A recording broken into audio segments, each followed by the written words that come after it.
America के राष्ट्रपति Joe Biden 8 सितंबर को 3 दिन के दौरे पर भारत आ रहे हैं। वे एयरफोर्स 1 से दिल्ली पहुंचेंगे। 8 सितंबर को जो बाइडेन पीएम मोदी के साथ द्विपक्षीय चर्चा करेंगे और उसके बाद 9 और 10 सितंबर को होने वाली G20 समिट में शामिल होंगे। बाइडेन को दिल्ली के ITC मौर्या होटल में ठहराया जाएगा। उनकी सुरक्षा के लिए अमेरिका की सीक्रेट सर्विस की टीम 3 दिन पहले ही भारत पहुंच चुकी है। बाइडेन सीक्रेट सर्विस के 300 कमांडो की सुरक्षा के घेरे में रहेंगे। दिल्ली की सड़कों पर निकलने वाला सबसे बड़ा काफिला भी बाइडेन का ही होगा, जिसमें 55 से 60 गाड़ियां शामिल होंगी। अमेरिका पिछले कुछ समय से लगातार भारत को अपना दोस्त बता रहा है। वहीं भारत भी अमेरिका के साथ स्ट्रैटेजिक पार्टनरशिप बढ़ाने पर फोकस कर रहा है। ऐसे में जानते हैं कि दोनों देशों में साझेदारी बढ़ने के कॉमन पॉइंट्स क्या हैं। पहला, चीन के बढ़ते घुसपैठ को रोकना। साल 1962 में जब चीन ने भारत पर हमला किया था, तब अमेरिकी राष्ट्रपति जॉन एफ कैनेडी ने खत लिखकर पूर्व पीएम नेहरू को मिलने के लिए बुलाया था, जिसके बाद अमेरिका और ब्रिटेन ने यूरोप में अपने मिलिट्री बेस से भारत की मदद के लिए US एयरफोर्स का बोइंग 707 एयरक्राफ्ट भेजा। साथ ही हथियारों की सप्लाई और बढ़ा दी।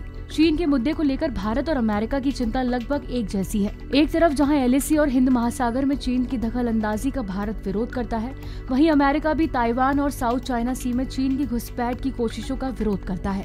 ऐसे में चीन से निपटने के लिए दोनों देशों को एक दूसरे के साथ की जरूरत है। दूसरा, भारत की तेजी से बढ़ती अर्थव्यवस्था और ग्लोबल साउथ का मार्केट। भारत दुनिया की सबसे तेजी से बढ़ती अर्थव्यवस्था है। वर्ल्ड GDP रैंकिंग के मुताबिक भारत 5वीं सबसे बड़ी इकोनॉमी है। इसके अलावा भारत दक्षिणी एशिया का सबसे ताकतवर देश है। ये इलाका दुनिया के सबसे प्रमुख बाजारों में से एक है, यानी बड़े देशों के फायदे के लिए बहुत जरूरी है। फाइनेंशियल ईयर 2022-23 में भारत और अमेरिका के बीच बायलैटरल ट्रेड $128 बिलियन पार कर चुका है। तीसरा, डिफेंस के क्षेत्र में साझेदारी दोनों देशों के लिए जरूरी। अमेरिका रूस के बाद भारत का दूसरा सबसे बड़ा डिफेंस पार्टनर है। भारत की हथियार खरीद में अमेरिका की हिस्सेदारी करीब 14% है। अमेरिका के साथ भारत का रक्षा व्यापार $21 अरब यानी 1.56 लाख करोड़ रुपए पहुंच गया है।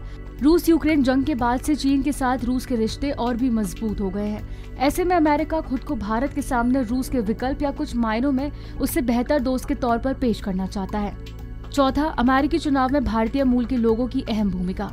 अमेरिका की करीब 44 लाख जनसंख्या में 1.35% लोग भारतीय मूल के हैं।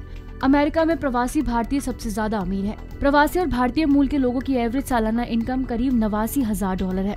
वहीं अमेरिकी नागरिकों की सालाना आय करीब $50,000 है।